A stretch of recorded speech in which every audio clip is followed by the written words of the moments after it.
ತೀಕ್ಷ್ಣಗೊಳಿಸ್ಕೊಳ್ಳೋದಕ್ಕೆ, ಬದಲಾಯಿಸ್ಕೊಳ್ಳೋದಕ್ಕೆ ಸಾಧ್ಯ ಆಗಿರೋದ್ರಿಂದ ಬಹುಶಃ ಆಗ ಓದಿರೋದಕ್ಕೂ ಈಗ ಓದಿರೋದಕ್ಕೂ ಭಾಳ ವ್ಯತ್ಯಾಸ ಅನಿಸ್ತದೆ.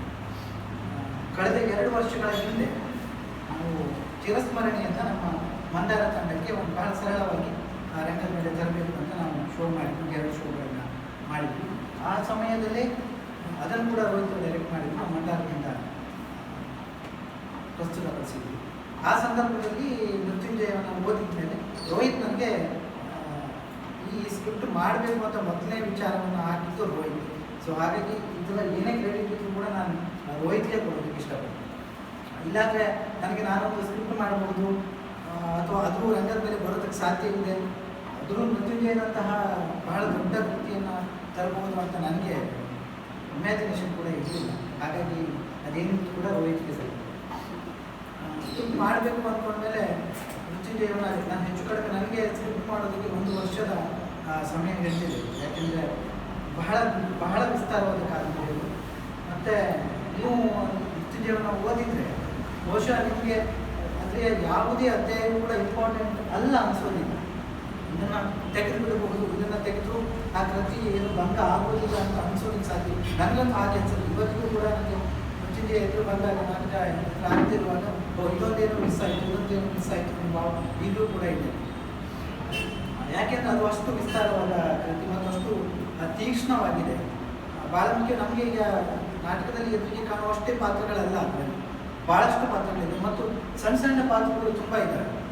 ಸಣ್ಣ ಪಾತ್ರಗಳು ಈ ಇಡೀ ಒಟ್ಟು ಅವರ ಬಂಡಾಯಕ್ಕೆ ಕಾಣದ ಹಿನ್ನೆಲೆಯಲ್ಲಿ ನಿಂತು ಸಹಕಾರಿಯಾಗಿರುವಂಥ ಸಾಕಷ್ಟು ಪಾತ್ರಗಳಿದ್ದಾರೆ. ಅದು ಯಾವುದನ್ನು ಕೂಡ ನಮಗೆ ಹೆಚ್ಚಿನದನ್ನು ತರೋದಕ್ಕೆ ಸಾಧ್ಯವಾಗಿದೆ.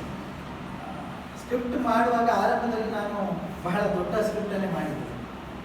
ಅದನ್ನೇನು ಕಟ್ ಮಾಡೋದಕ್ಕೆ ನನಗೆ ಆವಾಗ ಅಷ್ಟು ಇಮ್ಯಾಜಿನೇಷನ್ ಸಿಕ್ಕಿರಲಿಲ್ಲ. ನಾನು ಹೇಗೆ ಕಾದಂಬರಿ ಇದೆ ಅದೇ ರೀತಿಯಲ್ಲೇ ಒಂದು ಸ್ಕ್ರಿಪ್ಟ್ ಮಾಡ್ಕೊಂಡು ಹೋಗಿದೆ. ಬಹುಶಃ ಆ ಇಡೀ ಕಾದಂಬರಿಯನ್ನು ಆ್ಯಸ್ ಇಟ್ ಈಸ್ ಆಗಿ ರಂಗದ ಮೇಲೆ ತರೋದಕ್ಕೆ ಅಂದರೆ ಬಹುಶಃ ಒಂದು 4 ಗಂಟೆ ಬೇಕಿತ್ತು, ಅಷ್ಟು ವಿಸ್ತಾರವಾಗಿತ್ತು. ಆ ನಂತರ ಮತ್ತೆ ನಾನು ರೋಹಿತ್ ಕೂತ್ಕೊಂಡು ಅದನ್ನು ಸಣ್ಣ ಮಾಡ್ತಾ ಚಿಕ್ಕದು ಮಾಡ್ತಾ ಯಾವುದನ್ನು ತೆಗಿಬೋದು, ಯಾವುದನ್ನು ತೆಗೆಯೋದೇ ಕಷ್ಟ ಇತ್ತು. ಭಾಳ ದೊಡ್ಡ ಸವಾಲಿನ ಕೆಲಸ ಆಯಿತು. ಸ್ಕ್ರಿಪ್ಟ್ ಮಾಡೋದ್ರಿಂದ ನನಗೆ ಅದನ್ನು 2 ಗಂಟೆಗೆ ಇಳಿಸೋದೇ ಭಾಳ ದೊಡ್ಡ ಸವಾಲಿನ ಕೆಲಸ.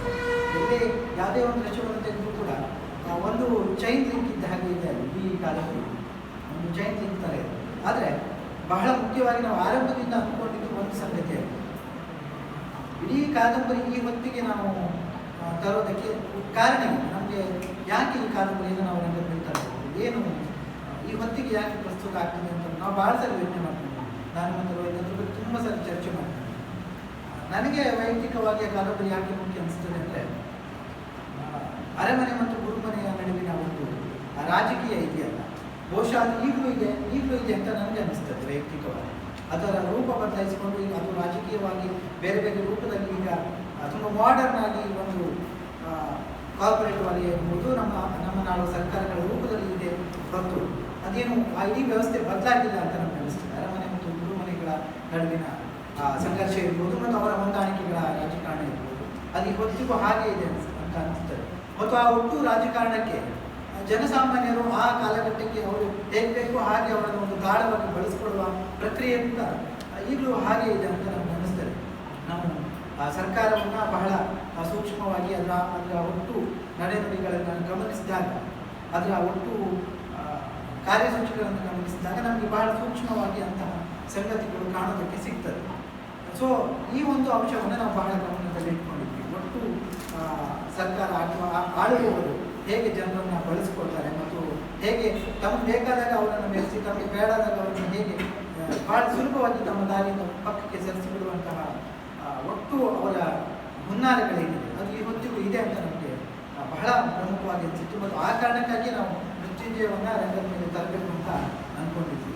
ಮತ್ತು ಆ ಆಶಯವನ್ನು ಹೇಳುವಂತಹ ಸಂಗತಿಗಳನ್ನು ಬಹಳ ಮುಖ್ಯವಾಗಿ ಆ ಆಶಯವನ್ನು ಗಟ್ಟಿಯಾಗಿ ಹೇಳುವಂಥ ಸಂಗತಿಗಳನ್ನಷ್ಟು ನಾವು ನಾಟಕಕ್ಕೆ ತಗೊಂಡಿದ್ದೀವಿ. ಈಗಾಗಲೇ ಅದು 2 ಗಂಟೆಯ ಒಂದು ದೊಡ್ಡ ನಾಟಕ ಆಗಿದೆ. ಮತ್ತು ಮೃತ್ಯುಂಜಯವನ್ನು ನಾನು ಬಹಳ ಅನ್ಕೋತೀನಿ, ನಾವು ಮೃತ್ಯುಂಜಯವನ್ನು ರಂಗದ ಮೇಲೆ ತರೋದ್ರ ಮೂಲಕ ಇಡೀ ಕಾದಂಬರಿಯನ್ನು ನಾವು ಹೇಳೋದಕ್ಕೆ ಸಾಧ್ಯವಾಗಿಲ್ಲ. ಅದೆಲ್ಲೋ ಕೂಡ ಅದನ್ನು ನೋಡಿದವರಿಗೆ ಇಡೀ ಕಾದಂಬರಿಯನ್ನು ಓದಬೇಕು ಅಂತ ಅನಿಸಿ ಅದನ್ನು ಓದಿ ಅಥವಾ ನಿರಂಜನರ ಕೃತಿಗಳನ್ನು ಓದಿದರೆ ಬಹುಶಃ ಈ ಹೊತ್ತಿಗೆ ಅದು ನಮ್ಮ ಕೆಲಸ ಹೆಚ್ಚು ಅರ್ಥಪೂರ್ಣ ಅಂತ ನಾವು ಆರಂಭದಲ್ಲಿ ಮೃತ್ಯುಂಜಯವನ್ನು ಮಾಡಬೇಕು ಅಂದ್ಕೊಂಡಾಗ ಕೂಡ ನಮಗೆ ನಿರಂಜನ 100ನೇ ವರ್ಷ ಇದು ಅನ್ನುವ ಅದು ಗಮನಕ್ಕೆ ಬಂದಿರಲಿಲ್ಲ ಸರ್, ಖಂಡಿತವಾಗಿ ಗಮನಕ್ಕೆ ಬಂದಿರಲಿಲ್ಲ. ನಾವು ಕಳೆದ ವರ್ಷ ಅದನ್ನು ಮಾಡುವಾಗ ನಾವು ಅವರ ಜನ್ಮದಿನಾಂಕವನ್ನು ನೋಡಿದಾಗ ನಮಗೆ ಫ್ಲ್ಯಾಶ್ ಆಗುತ್ತೆ.